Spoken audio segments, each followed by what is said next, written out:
Bismillahirrahmanirrahim. Assalamualaikum warahmatullahi wabarakatuh. Yang terhormat Bapak Usep Sutendi selaku fasilitator saya. Yang terhormat Bapak Ali Wirahadi selaku pengajar praktik saya. Pada kesempatan kali ini saya akan melakukan praktik coaching supervisi akademik bersama rekan saya Bapak Agus Winarno. Nah, pada kegiatan kali ini saya akan melakukan kegiatan perdana yaitu tahapan supervisi akademik, yaitu tentang praobservasi.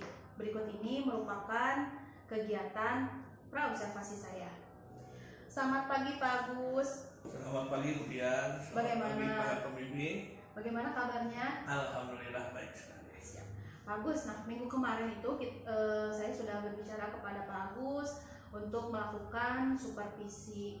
Nah, sebelum melakukan supervisi, di sini saya ingin menyampaikan bahwa saya mendapatkan tugas untuk melaksanakan supervisi pada kegiatan guru penggerak ya Pak Agus ya. Nah, alhamdulillah Bapak sudah menyetujuinya. Jadi pada kesempatan kali ini kegiatan supervisi itu ada 3 tahapan. Yang pertama adalah praobservasi, yang kedua adalah observasi, dan ketiga pasca observasi.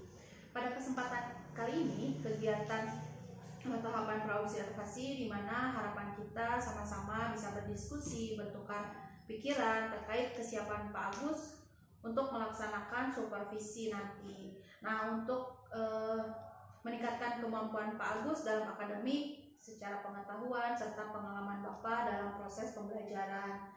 Nah, Bapak, untuk membuka pembicaraan pagi ini, kalau boleh saya tahu nih Pak ya, harapan Pak Agus pada pertemuan kita ini apa?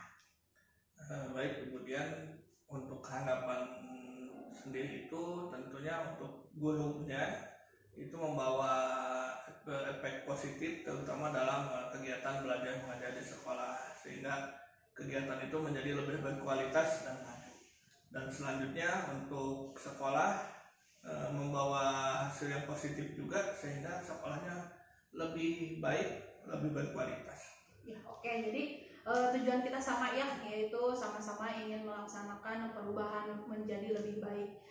Oke Pak Agus, terkait materi yang akan disampaikan pada saat supervisi nanti, materi apa nih yang akan Bapak sampaikan? Untuk materi tentunya di sini temanya imajinasi dan kreativitasku, subtemanya kendaraan, akan membahas tentang fungsi dan kegunaan kendaraan.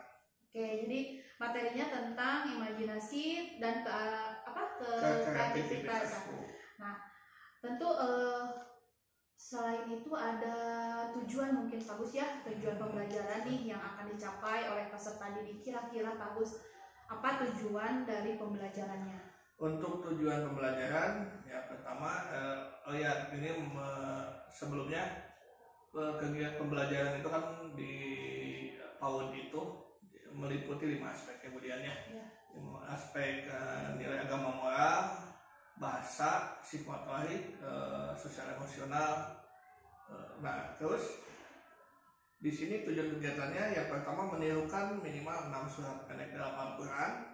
Selanjutnya membentuk berbagai macam garis menggunakan beragam media, membeda-bedakan macam-macam benda ciptaan Allah dan karya manusia. Terus bertanya menggunakan kalimat sederhana dan bersikap peduli terhadap lingkungan.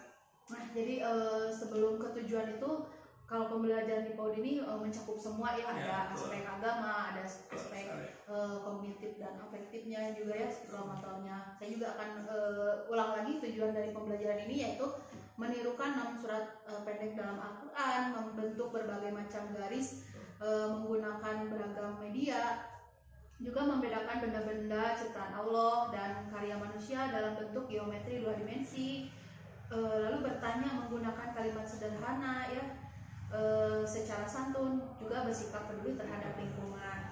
Nah, Bapak, tentu dari tujuan pembelajaran ini, area apa nih yang ingin Bapak Agus kembangkan? Tentunya setiap area kita ingin kembangkan karena pembelajarannya kan meliputi aspek-aspek yang tadi ya, nilai agama moral, bahasa, kognitif, sosial emosional, dan psikomotorik. Nah, area tersebut harus bisa dikembangkan. Kalau di dalam pembelajaran PAUD itu harus bisa dikembangkan semua aspek tersebut sehingga kena semua. Betul ya, jadi tidak hanya mengajar saja ya, tapi aspek-aspek ini harus dikembangkan sehingga kalau saya lihat dari tujuannya ini hampir mendekati tentang dimensi profil pelajar Pancasila ya Pak Agus ya. Nah kalau boleh saya tahu Pak Agus, Pak Agus sudah mempersiapkan apa saja untuk supervisi nanti? Ya, tentunya untuk supervisi nanti ya yang pertama FPPH ya, dari segi administrasi tentunya FPPH-nya.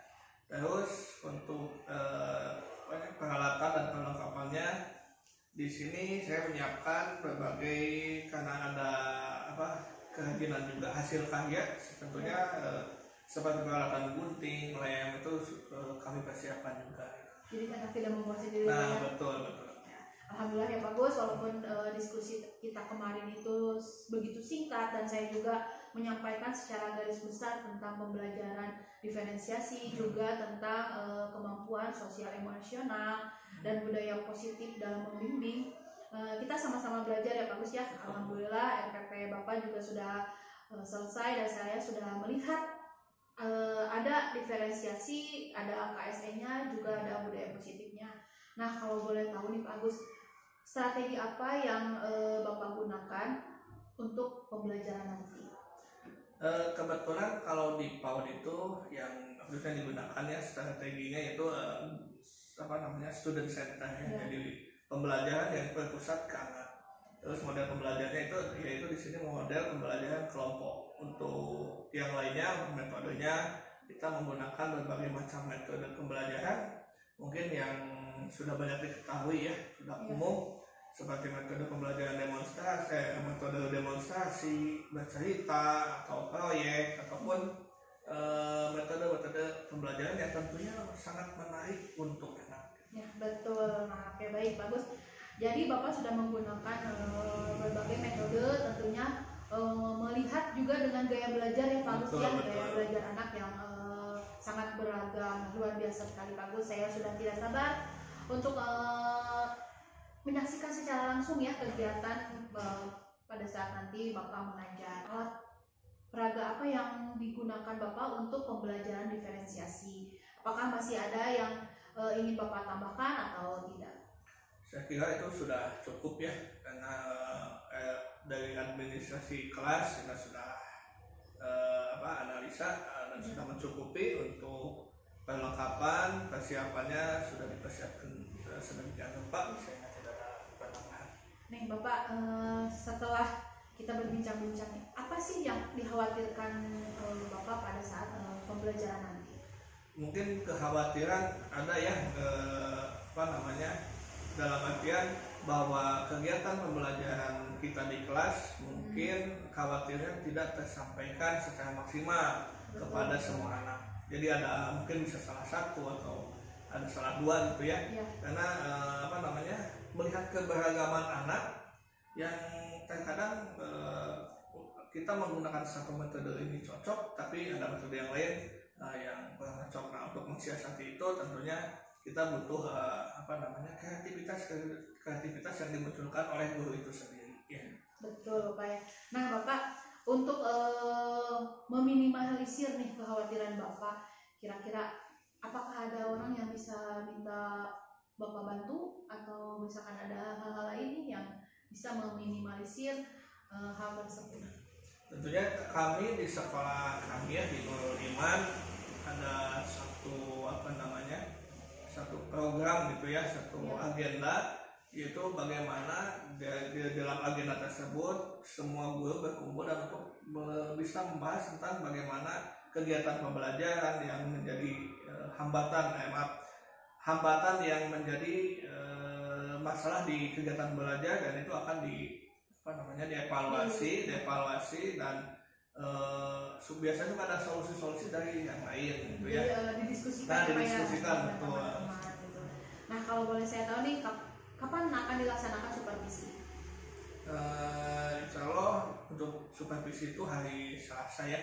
22 Mei 2023, waktunya pukul 8 sampai 11. Ya, siap. Jadi secepatnya mungkin lebih baik ya Pak ya. Betul.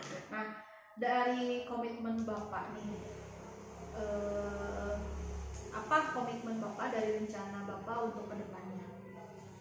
Komitmen sebagai seorang guru tentunya kita butuh profesionalitas ya.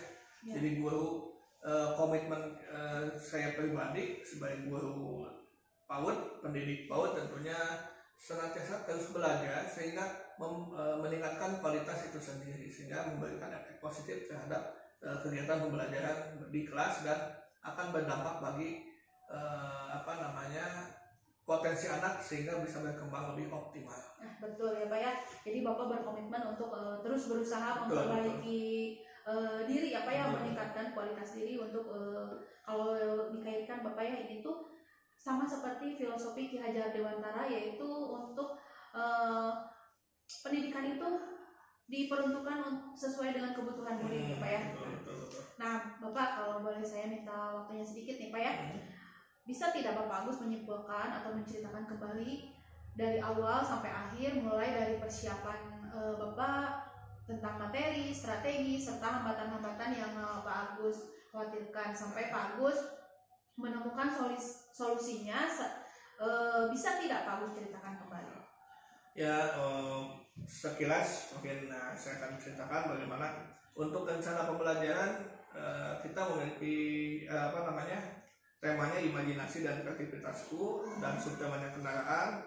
Di sana akan membahas tentang bagaimana fungsi dan kegunaan kendaraan, dan tujuan pembelajaran di sini meliputi 5 aspek tadi ya, aspek nilai agama moral, fisik, motorik, bahasa, kognitif, terus sosial emosional. Nah di sini menirukan minimal 6 surat pendek untuk berbagai macam garis, membedakan macam-macam ciptaan Allah dan karya manusia, dan seterusnya.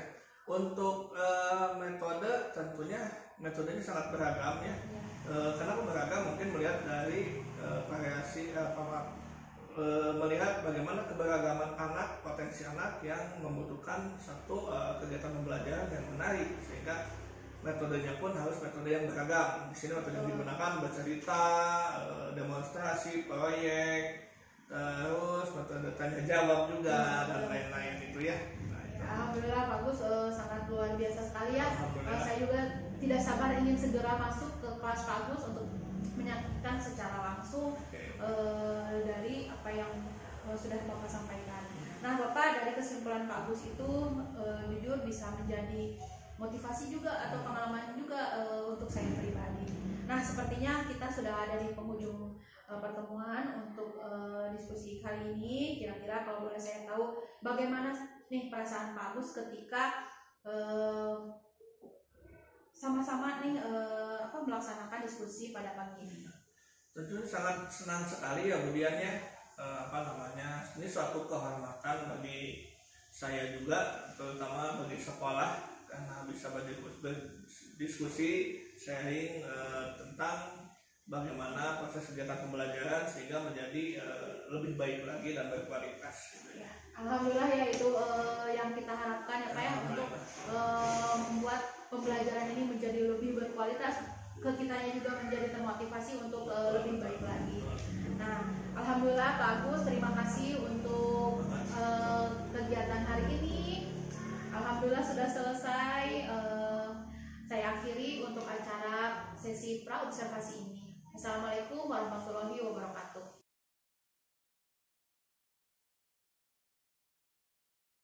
1, 2, 3, lonceng berbunyi.